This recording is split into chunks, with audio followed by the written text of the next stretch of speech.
Em outubro de 2025, saiu um artigo que explicou que muita gente já sentia na pele o verdadeiro impacto da escala 6x1 na sua vida. O resultado? Todo mundo relatou a mesma coisa: exaustão física, psicológico no limite e nem tempo para poder dormir. Teve uma entrevistada que desenvolveu anemia pela rotina desregulada, outra disse que chegava em casa tão cansada que precisava escolher entre comer ou dormir. Teve até quem disse que nem se ficasse doente ia conseguir ir ao médico porque simplesmente não sobrava tempo. De um lado a gente tem o trabalhador que não aguenta mais ouvir falar desse modelo, e do outro os empresários, jurando que se isso acabar, a inflação dispara e o Brasil quebra. Mas será que isso é verdade? Ou será que a gente está vivendo uma espécie de escravidão disfarçada? Porque 2026 vai ser um ano cirúrgico para essa pauta. Primeiro, por causa das eleições. Segundo, porque são 33 milhões de brasileiros vivendo essa realidade agora. Nesse vídeo você vai entender o que a lei diz sobre a escala 6x1, por que a gente escolheu esse modelo, da onde que surgiu essa ideia e qual é o verdadeiro motivo por trás de todo esse movimento. Muito prazer, eu sou o Mini Santos e o que eu descobri aqui explica muita coisa sobre por que você tá tão cansado. Depois da vinheta.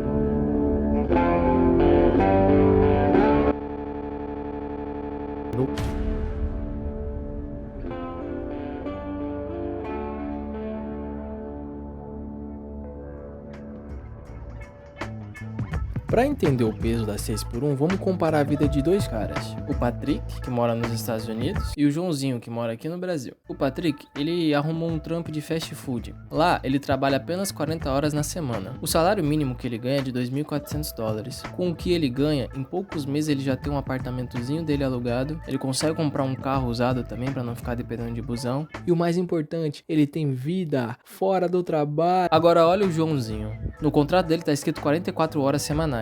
Só que na prática, o Joãozinho não trabalha para viver, ele vive para trabalhar. Ele acorda, pega o ônibus lotado, trabalha, dorme e repete isso 6 vezes seguidas. Quando chega a folga dele na quarta-feira, ele tá um caco. Ele não sabe se limpa a casa, se estuda ou se chora de cansaço. E o salário? Cheio de desconto. E em uma semana ele já tá sem nada pensando, eu fiz tudo isso pra quê? O americano demora 20 horas para fazer o que você faz no mês. Entendeu agora o que é a escala 6x1? Desculpa te falar, mas o seu trabalho não serve pra porra nem... Só pra você ter uma noção, a OMS já provou que o risco de ter um infarto ou um AVC sobe 30% em jornadas exaustivas. A conta não fecha. Se você gasta 2 horas de ônibus para ir e para voltar, mais 8 horas de serviço, o que sobra para você? Privação de sono crônica. É isso que o trabalhador vive. Dormir menos de 6 horas acaba com o seu sistema imunológico, te deixa com o reflexo de alguém embriagado. É um cérebro esgotado que não produz nada. Em um dos depoimentos, uma trabalhadora confessou que conforme a semana avançava, ela cometia erros cada vez mais bobos e repetitivos, porque o cérebro dela já estava no limite. A pessoa ela não consegue nem marcar uma consulta ou levar o filho ao médico.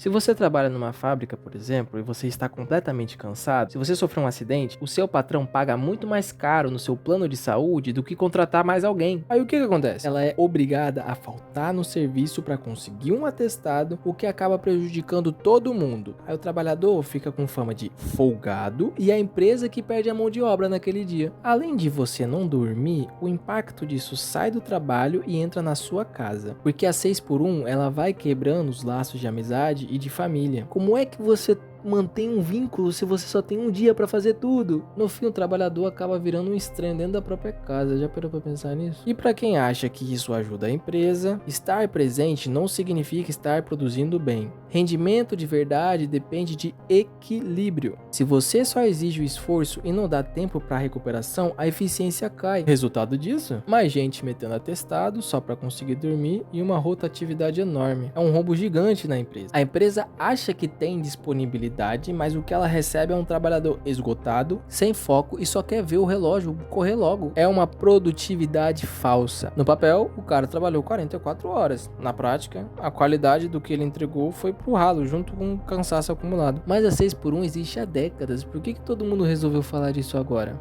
Esse cara aqui da foto que vocês estão vendo, o nome dele se chama Rick Azevedo. Ele trabalhava numa farmácia e gravou um vídeo pro TikTok logo depois que a chefe dele ligou pra ele, em plena folga dele, pedindo pra entrar mais mais cedo no dia seguinte. E ele postou isso aqui.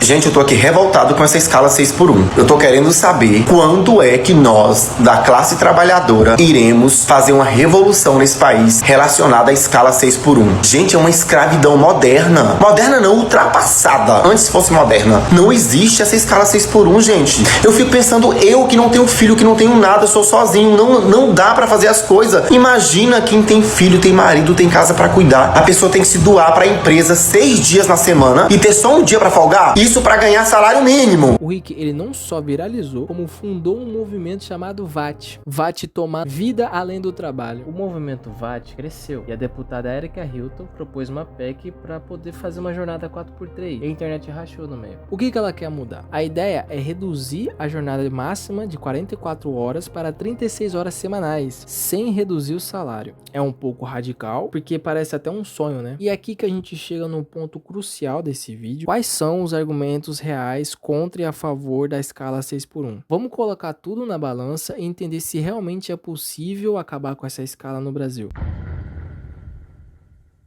Muitos economistas eles alertam o seguinte: se a escala 4x3 for aprovada na canetada, a inflação vai subir, a taxa de juros vai disparar e o consumo vai cair porque tudo ficou caro. Se não tem demanda, a empresa não fatura. Se não fatura, demite. E os pequenos negócios são os primeiros a rodar. Pensa na padaria do seu bairro ou no cara do carrinho do hot dog que fica na esquina. Para esse pequeno empresário, ou ele tem alguém ali 6 dias por semana, ou ele vai ter que contratar mais um para cobrir a ausência do outro. O seu dogão de R$15 vai para R$30 a conseguir fechar a conta do funcionário novo. E ninguém vai pagar R$30 no hot dog. O dono quebra, ambos os funcionários são demitidos e o sonho da folga vira o pesadelo do desemprego. Tipo, beleza, comparar os Estados Unidos com o Brasil é interessante, só que a nossa realidade ela é outra. A nossa produtividade é baixa, a nossa carga tributária é um monstro. Reduzir a jornada sem antes simplificar os impostos e modernizar as empresas é um tiro no pé. No papel, beleza, a ideia ela é perfeita, mas na vida real alguém sempre vai pagar a conta.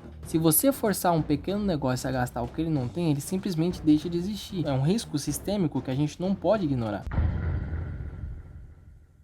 Mesmo com a escala 6x1 rodando hoje, o preço das coisas parou de subir? É claro que não. O dogão que custava R$15, ele começou a custar 25. E agora ele tá custando R$30 do mesmo jeito. Porque a inflação e os juros, eles não querem saber se você folga 1 ou 2 dias. Se o custo de vida sobe de qualquer forma, por que o trabalhador tem que pagar essa conta com a própria saúde? A 6x1 não existe porque é eficiente. Ela existe porque sempre foi muito mais fácil jogar o custo da operação nas costas do trabalhador do que repensar o modelo. Tipo, vocês escolheram um modelo justamente no período onde as pessoas trocavam terreno por boi. E hoje a gente ainda quer trocar saúde por hora extra. Se a única forma de manter empregos é manter pessoas exaustas, então o problema não é a folga. É o modelo econômico que está falido. Comparar com o exterior não é copiar. É aprender que desenvolvimento não pode ser pago com saúde mental da população. O problema do Brasil não é o salário, são os impostos, a burocracia e essa ideia de que produtividade é hora cravada no relógio e depois reclama que a nossa produtividade está baixa. É um modelo que parou no tempo. E é aí que o mercado se adapta. Funciona assim: no curto prazo, a inflação sobe, a taxa de juros sobe, mas na transição para o médio prazo, as empresas elas são obrigadas a baixar o preço, porque ninguém está comprando. Com o tempo, vai forçar a inflação cair do mesmo jeito. Aí o Banco Central vai reduzir os juros e o dinheiro volta a ficar barato. E a demanda sobe de novo. E se a demanda sobe, as empresas vão precisar contratar mais. É um ciclo. No longo prazo, a engrenagem volta a girar com uma peça fundamental mais inteira: o ser humano. Porque um trabalhador saudável, ele vai gerar muito mais lucro do que um trabalhador exausto, que gera custo. Só que um custo que ninguém vê. No fim das contas, essa discussão sobre a 6x1 não é uma guerra entre quem quer trabalhar e quem quer descansar. Ela é um espelho de como o Brasil enxerga o seu maior patrimônio, que são as pessoas. Mas agora a pergunta que fica no ar, né? Qual que é a sua opinião sobre isso? Você é a favor? Você é contra? Comente aqui embaixo que eu vou ter o prazer de ler a sua opinião. E aproveite e deixa o seu like também para ajudar o canal. Fui!